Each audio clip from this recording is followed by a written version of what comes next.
What is up, y'all? Welcome back to another episode of the Parent Network Podcast. Listen, you already know who I am and what I'm here for, okay? But for those who may not know, I am the host and the creator of this amazing podcast for parents, Ashley Ates. Now, listen, y'all. We have been rolling here in our season 2 interviews, and we paused for a station break a few episodes ago for me to just kind of insert my own journey, as many of the women shared about their journey with motherhood and some issues or tensions that they might have had growing up in their childhood with their mother and what that taught them. I felt like it was appropriate for me to share my story that is still ever evolving. And so I'm back with a part 2 of that. And that episode was about no contact. Episode that I am referring to is about going no contact with a parental figure. Now, I want to say this, that when we're talking about like going no contact, that doesn't only mean for a parent. That could be any type of family member that is unhealthy for you. So, in today's episode, I want to go into more of what a wellness plan looks like for you, because on Wednesdays, shameless plug, y'all, I have implemented Wellness Wednesdays and I've been going live for the past few weeks on Facebook. If you would like to view those lives and or follow me on Facebook, just type in my name, Ashley Ates, and it will pop up. And these Wellness Wednesdays, yes, most of them are geared towards parental guidance strategies, things of that nature. What I have found is that it's so applicable across the board that it's not just for parents. Last week's episode, I was sharing more in depth with my story on how I came to the decision of no contact with my mother. And one of the viewers, she said, you give adult children so much language and are able to be seen, especially us African Americans. Now, I had this thought swirling through my head, y'all, a couple of weeks ago because I've not really seen a lot of African Americans or even people of color just having conversations about what it's looked like to intentionally go no contact. I know family members personally, friends that have no contact with their parents and or family members, but it's always been from this emotional place. It's always been from a place where it's like, you know, forget them, I'm cutting them off. And it wasn't a sober decision. Although it may have been needful, it wasn't truly the best sober decision. And so I always want to share whatever it is that I'm saying and anything that I do, even with my own life, making sure that it is coming from a place of sobriety, because I never want to be emotional in whatever it is that I'm doing. Yes, we are human beings. Yes, we are going to have emotions. Yes, we should be able to name them and feel those emotions. But allowing our emotions to drive our decisions can always almost lead to a place of detriment, especially if the emotion is negative. So I wanted to share that. Also, thank y'all for buying the book. Okay, Grace to Pivot. I have seen some sales coming in from the book. So thank you all for the listeners and those that have been tuning into the Facebook as well and purchasing the book. My book, Grace to Pivot, can be found on Amazon. Y'all go buy it. It's really about my life. It's just part 1. There is another volume that will be released by April of 2024. Woo, because if I put it out there and I say it, that means that I got to put some movement to it, because that's how I work. So be on the lookout though for 2024 for volume 2 of Grace to Pivot. But now we're going to get into the conversation. We're going to get into today's episode. Like I said, I wanted to kind of share more about no contact and what that has looked like. And I want to share also a quote that I've seen on Instagram. Now, I follow the holistic psychologist. She's an amazing, amazing psychologist. I have been following her for quite some time. And she posted something last week, and I was like, oh, we need to get into this. She said, perfectionism is the response of anyone who's had to work to be loved. Now, I felt like that was so pivotal for what this conversation is really going to be about, because when we think about just the aspect of love and nurture and development, all of these things can be traced back to our childhood in some way, shape, or form. Now, hold on, y'all. I'm gonna put a pause in this because we're gonna do another station break too. I am so excited. Number one, welcome to October, y'all. Happy October. Happy fourth quarter, too. Okay. I just had to shout that out, and also shout out the fact that this month I will be hosting my second annual. And I say annual because I guess I did it last year. So I think I can kind of call it an annual this year. Maybe not. I don't care. That's what I'm going to call it. My annual Moms Summit. It will be hosted this year, Lake Arrowhead, with some of the women from Mama's Lounge membership. And I am going to put some clips out there, y'all. So go ahead and follow it on @_ the parent network _ that is where you will be able to see the clips, and I might go live, we'll see. But I just wanted to shout that out because I really never talk too much about what's going on. There's always something going on with me. Just know it, y'all. All right, now back to the conversation. So reading that last week, perfectionism is an act of anyone who's had to work to be loved. I had never thought of it in that way.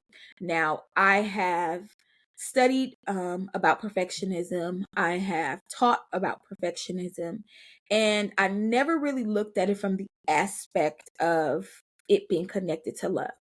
Now, as I was saying, when we look at our life, when we look at our developmental stages and what's gone into those, if you are honest with yourself, you are able to kind of pinpoint areas or even moments of your life where you felt like, man, I really could be loved right now. Like, I really need the assurance of love. Because also in my mom's group, right now we're in a series on love. Started it in August, and I've been intentionally taking my time to dig into the facets of love, because number one, love is action. So love is not just a word. Love is not something just said to another person to make them feel good. Because again, understanding our emotions and our feelings, one means this is where I am. Another portion, the feelings portion, means this is how I'm processing where I am. So I'm able to feel this thing instead of suppressing it. And so if you were ever one child or in a family dynamic or even a relational dynamic, and you had to work to be loved, you had to prove that you were worth it, you probably were dealing with some form of perfectionism. And again, when I think about perfectionism, it's like it has to be the right way. And if it's not the right way, a lot of times people attach their self-worth, their self-esteem to what it is that they're trying to achieve, in quotation marks, with this perfect life or this perfect stance. Newsflash, if you didn't know, now you will. Nothing in this life will ever be perfect. Nothing.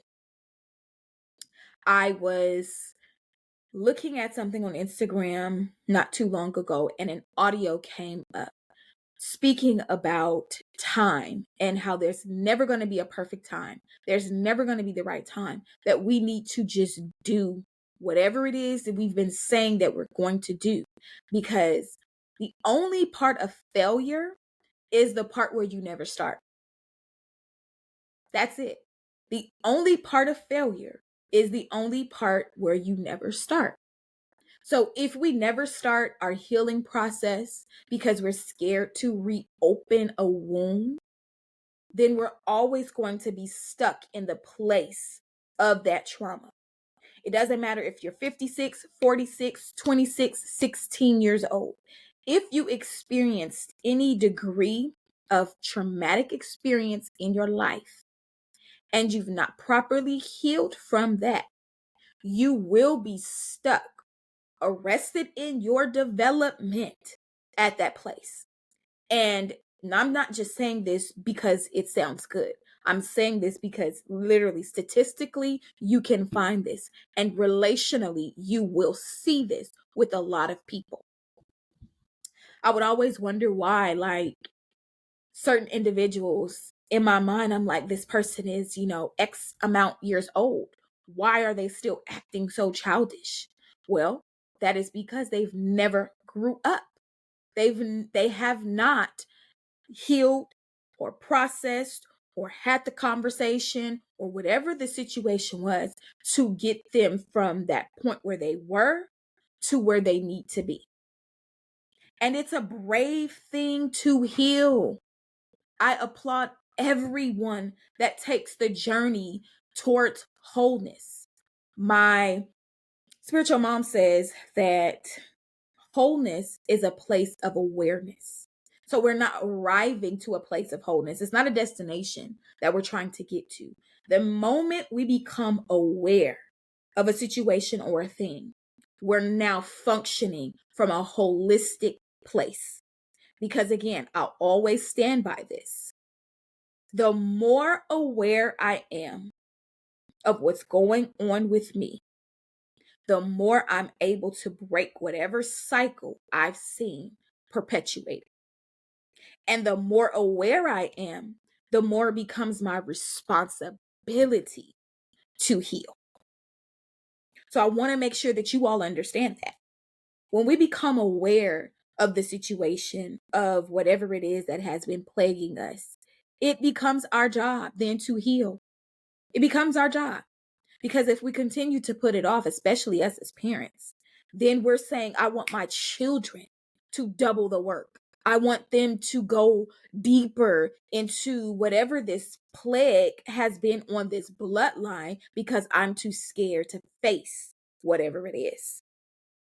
And I'll just say a lot on that.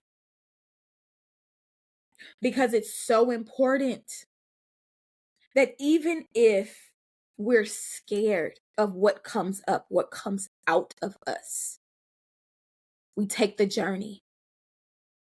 We owe it not just to our children, but we owe it to ourselves to live a fruitful life, y'all.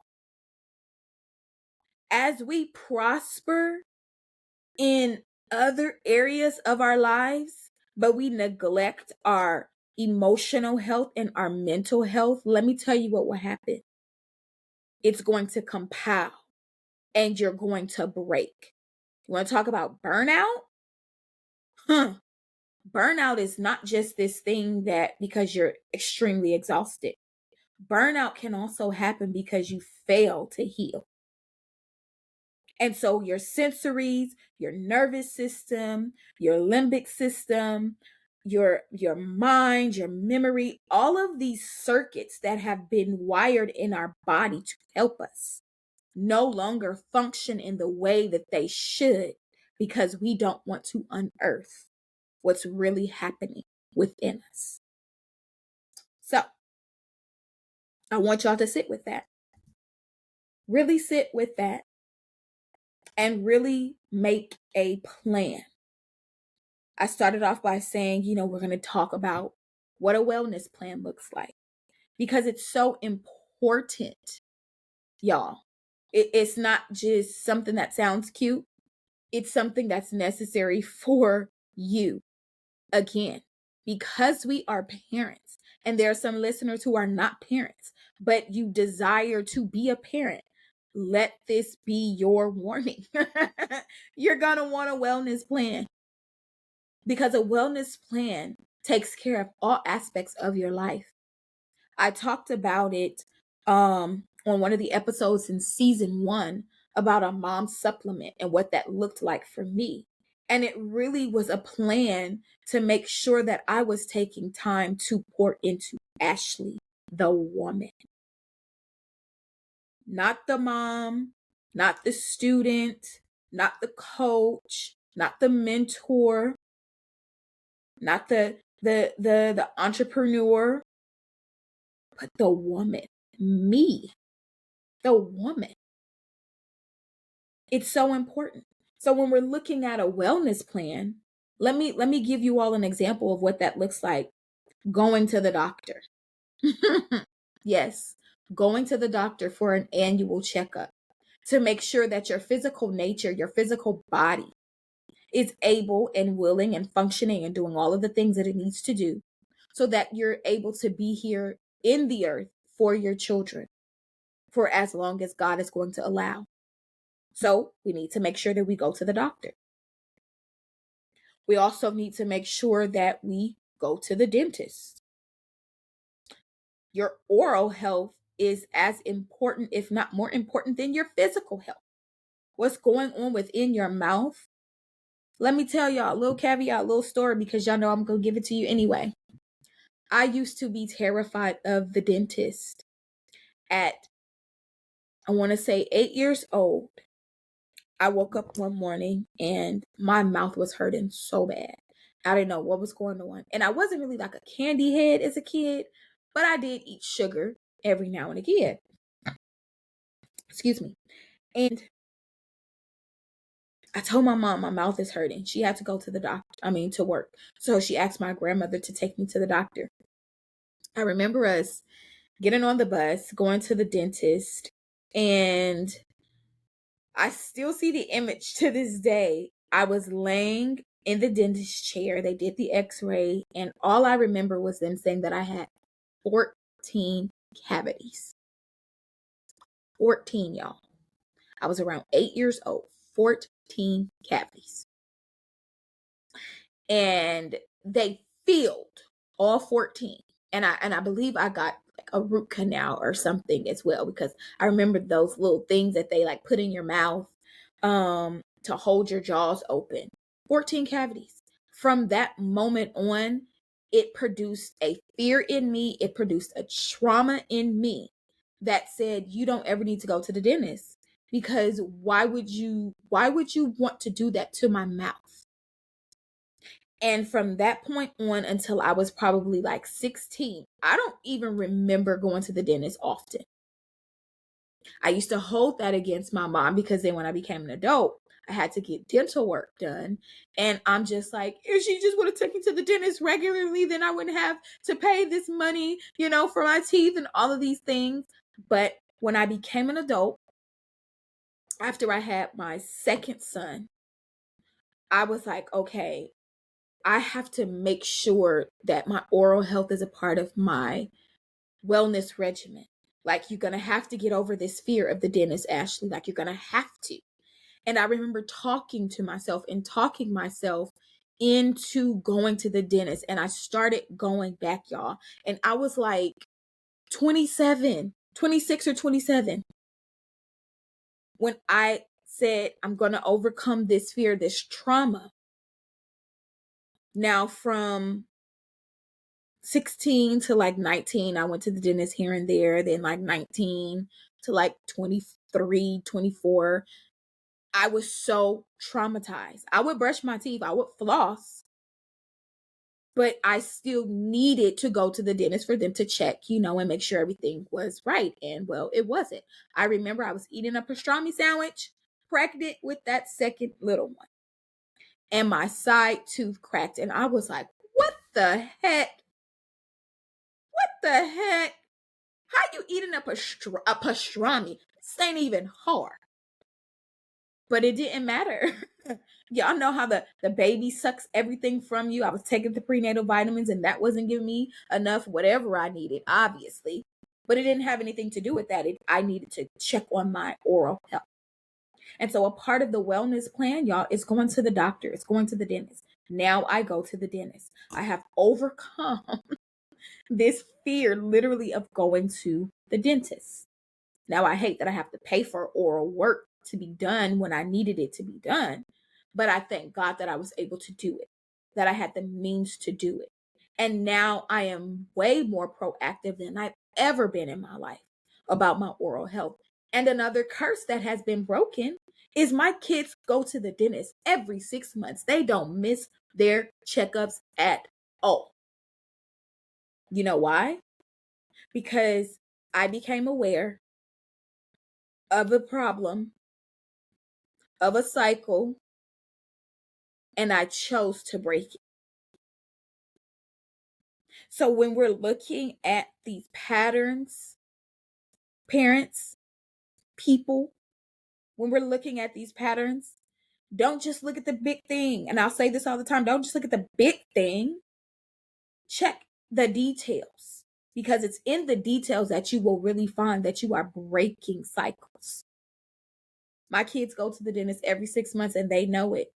They used to have this thing where they was like, oh, we're going to see which one of us are not going to have any cavities.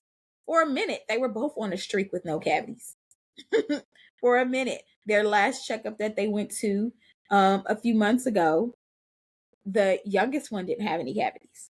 The oldest one, he had like a small one. And I told him, you got to get in that back tooth and floss that joker, because he's a candy head. He's a snacker.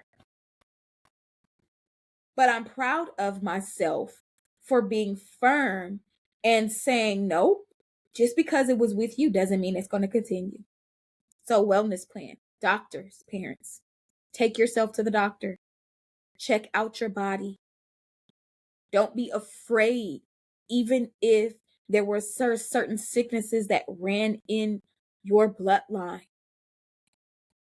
Even more reason to make sure that you're well, because you want to be here for your children. You want to make sure that you're living a full life. Again, the days that God is allowing for us to be here on the earth.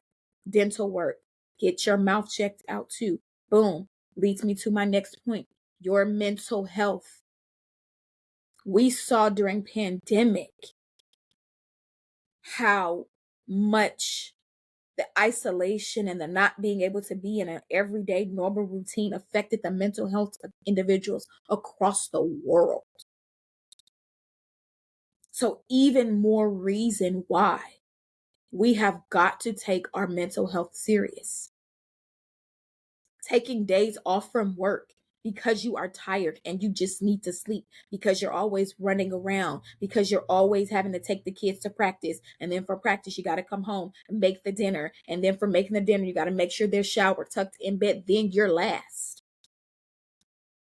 Take the days off of work. A day, 2 days. And rest yourself.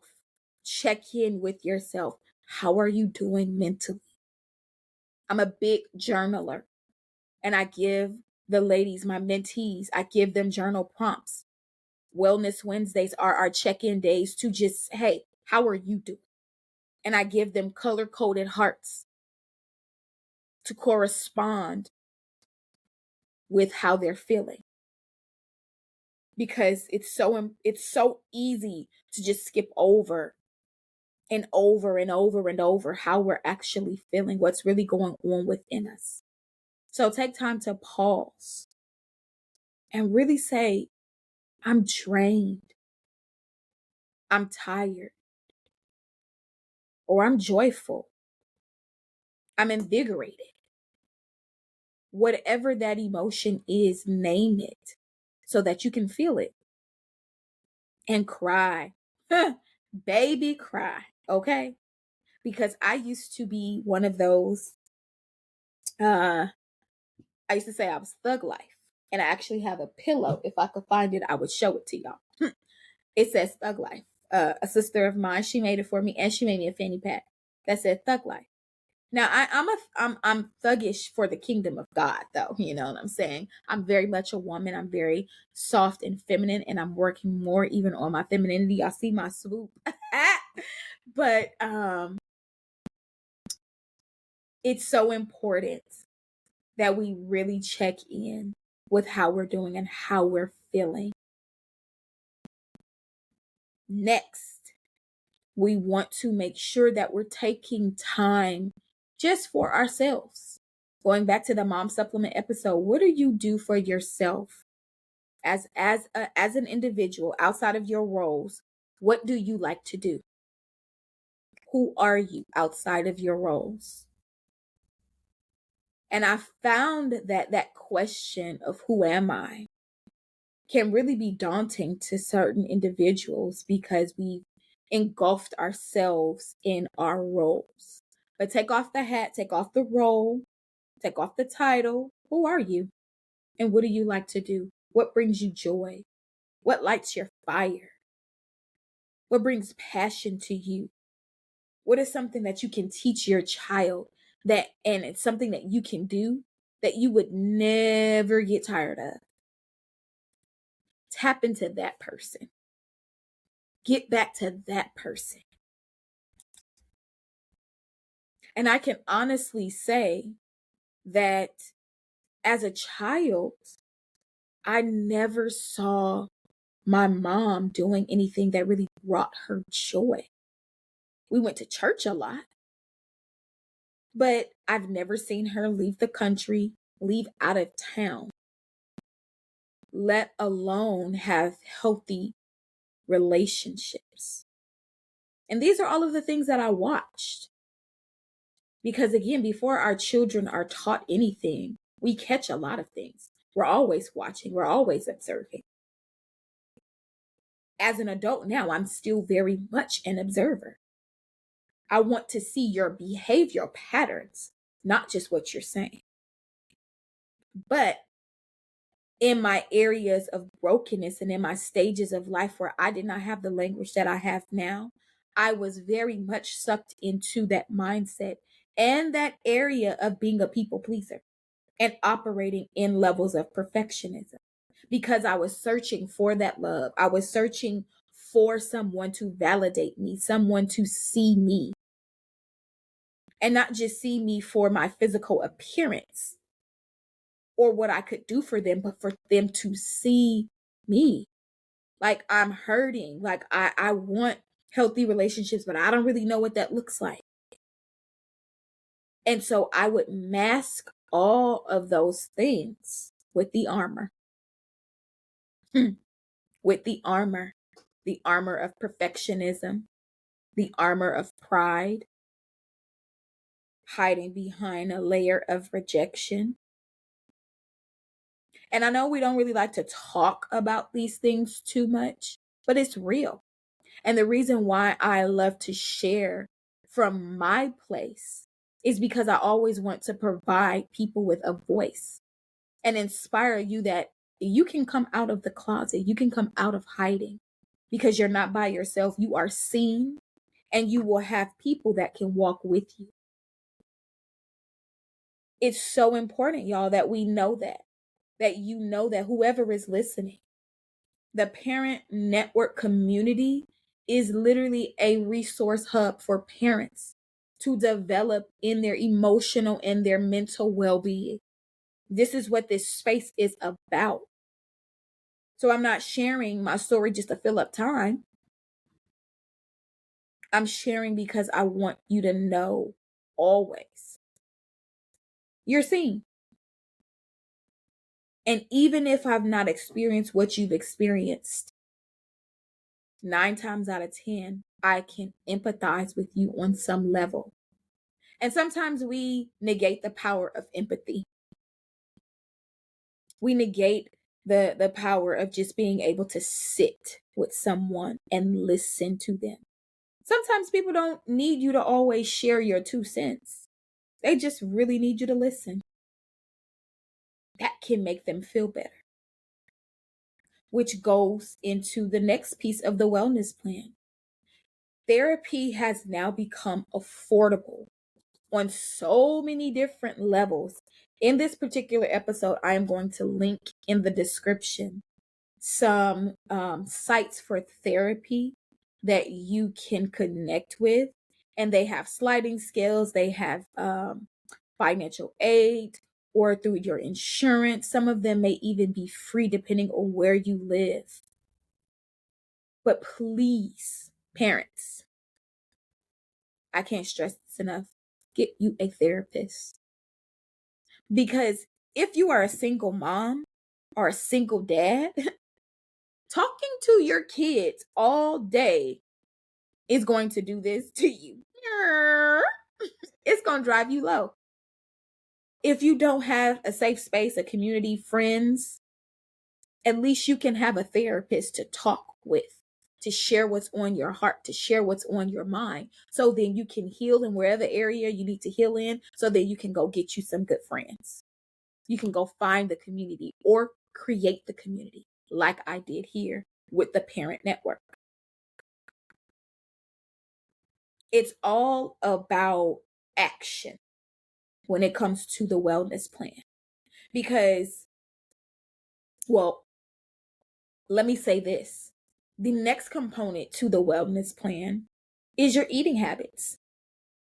Now, I know parents, especially those that may have multiple children and they're in multiple sports, and so you're having to work around time constraints, and so it's easy to grab some food, and go home and eat it and consume it. I don't know if y'all heard, I'm sure you have, but the chicken is not really chicken anymore. And that is going to be a big issue. And so I want to admonish you to work on time management, so that way you're able to at least prepare, if not one big meal that can last you at least 2 days, multiple meals on one day, so that you can freeze it and then boom, toss it in the oven, reheat it, so that you have it throughout the week. I don't know what your schedule looks like. That's why I said I just want to admonish you to create a schedule. Work with your time. Look at your budget. Do you know that budget is not just about money, but it is also about your time? And in that budget, you should have, how am I spending my time? What does my time look like for X, Y, and Z? What does my time look like for what? My wellness plan. Because it's important. You're going to develop this system with yourself, and your kids are going to carry it out too. My children know, okay, mom is going to hang out with her friends because she needs, her girl time. They hang out with their friends because they don't want to sit with me all day. I don't want to sit with them all day. I love my kids. They love me. When we miss each other, you know what I'm saying? Especially for my oldest son that he's with his dad, hey, listen, we're going to get together this weekend. This is what we're going to do. We talk daily. We text. But it's okay to have a break from your children. And I understand that it's not always possible because everybody's situation is different, but this is why I'm stressing community. My desire for the Parent Network really is to have hubs in 4 major cities that have the ability to have a center for children, for parents to be able to go have a break and then come back and get their child. That's the big vision that I have. And it's going to happen. It's going to happen because I know not everybody can trust or has family. Again, we talked about no contact. So everybody can't rely on a family member. I have been so blessed to have neighbors where I live. I've lived here for a while, that have seen my children grow up. They're like family now. So if I need to go run to the nail shop, if they're not with their dads, then, hey, are you going to be home? Can you watch them? Blah, blah, blah, blah, blah. I go do what I need to do. Go to the store. Because my oldest is 15, if he's here with us, okay, yeah, that's different. But my youngest son is 9. If he's like, well, mom, I just want to stay home. Is it okay if I stay home? I'm checking with my neighbor to make sure she's here. If she's not, he coming with me. It's as simple as that. But I have created a community for my children and I that have nothing to do with family. Biological family, I'll say that. Because I had to have a conversation with my youngest son because of something that my mother had said to him. which was another reason that it was like, yo, Ashley, this is not healthy for your children. Because there's confusion that comes into play when you're teaching your children, that family is not just about DNA and genetics and things of that nature, but you can grow with individuals and they can become family. And then someone comes back and tells you, well, this person is not your family. I'm your family. That's confusion. And over here in this household, we're not operating in confusion. And so I remember my son telling me that my mom told him that our neighbor was not family and that was not his grandmother, and that he should not be listening to her, and that she should not be taking him to school and all of these other things. And I was so livid, y'all. But I realized that she didn't understand what family outside of the context of a biological family looked like. And so here it is again at another crossroad, where it's breaking another generational curse and giving language to my son so that he's not operating in confusion and that he's clear. Because he's always, since he's been 4 years old, talked about being a father and a husband. So that seed is already in him. And I won't allow anyone to snatch it out of him and make him feel like a family dynamic has to look a certain way. So, wellness plan, y'all.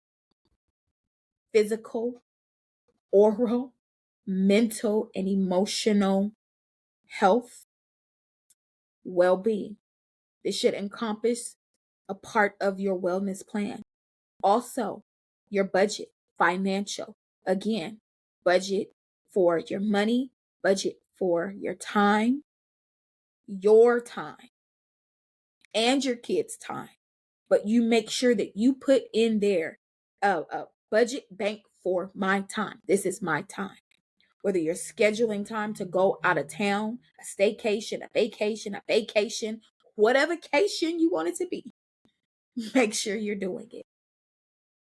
You're checking in with yourself, whether it be daily or weekly. Don't let months go by. Don't let weeks go by without really checking in with yourself. If you want to use Wednesday, as I do, Wellness Wednesday, use Wednesday. If you want to use Tuesday, think Tuesday. However, I like to play on words. But whatever that looks like for you, do it. So that you're able to live all of the days that God has allowed and assigned for you to live. We don't want to die prematurely. We know that we're going to die. I've had the conversation with my children. I'm going to die. At some point, it won't be right now, but I will. And I want you guys to understand, and I'm putting things in place so that way there's no confusion. There's none of this junk mess around any of these things. And y'all know what they told me? We're going to put you in the backyard because we're not going to cremate you. Now, I said, this is my wish, though. I desire to be cremated. I don't want to be buried. I'm dust. And they say, well, if we cremate you, we're going to put you in the backyard. Y'all, pray for my kids. Pray for my kids. But I say all that to say it's so important to just have conversations as family. Whatever that looks like, you all. What was not given to you doesn't mean that it can't come from you. Let me say that again. What was not given to you does not mean that it cannot come from you. You just have to do the work. You may have to dig a little deeper. You may have to open up that wound that you've just packed stuff in, but you've not really let it heal. Get with the right people, the right person, the right therapist, a coach that can walk with you through these things. Because family is a beautiful thing. Let me tell you that now. God has been restoring certain things to my life that I really thought that I didn't need, because in my mind, oh, I'm grown. I'm a woman now. I didn't get it then. I don't need it now. The neck roll and all. And it's like, no, but you need it. It's necessary. We all need love. We all need love. We all need affection. We all need connection. I'll say that again. We all need love. We all need affection. And we all need connection. And that comes from community. So I hope this episode was beneficial for you. I hope that you were able to really sit and think. When I said Selah, I meant that, y'all. Pause the podcast at that part if you need to really reflect and take a moment. Really take a breath. Really take a breath, literally, like breathe in and release. Because a lot of times, those that are dealing with no contact, whether it be with family, friends, parental figures, it's tough. It's hard. You'll have moments. Grieve it. Grieve. But as I shared with you in that episode, keep your heart open. Forgive and keep your heart open. Because God will restore. He absolutely will. But you have to be open to it. Because there's nothing worse than saying, I don't need it. And inside, internally, the core being of who we are is longing for the very thing that we're saying we don't need. Give yourself the opportunity to be restored. So that's today's episode, y'all. I super enjoy just sharing with you all on this podcast. Next week, we'll be back with another interview. You won't hear my voice next week. Solo. Let me say that. Solo. We will be back with another interview. But with this particular podcast and the first one that I shared with you all about no contact, I always want to give context and then strategy as well.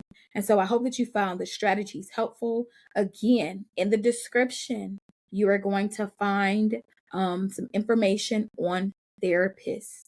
Take it, use it, find you a good therapist, find you some community if you desire to be a part of the Parent Network community. In 2024, I am going to be opening up the Parent Network Hub.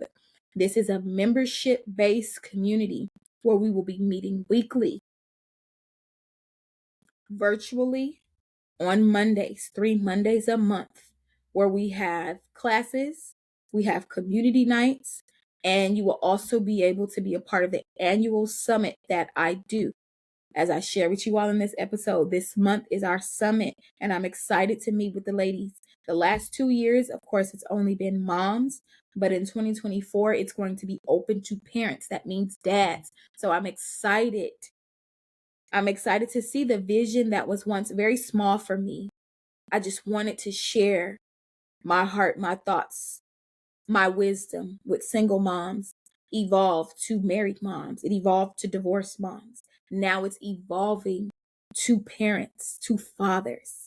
So with that being said, y'all make sure you subscribe, download the podcast, because in season 3, those conversations are going to be lit and rich with the fathers. It's all about the fathers, and I am excited to hear from the fathers. So until next time, make sure y'all catch up on season 1 and up until this episode. I'll chat with y'all later.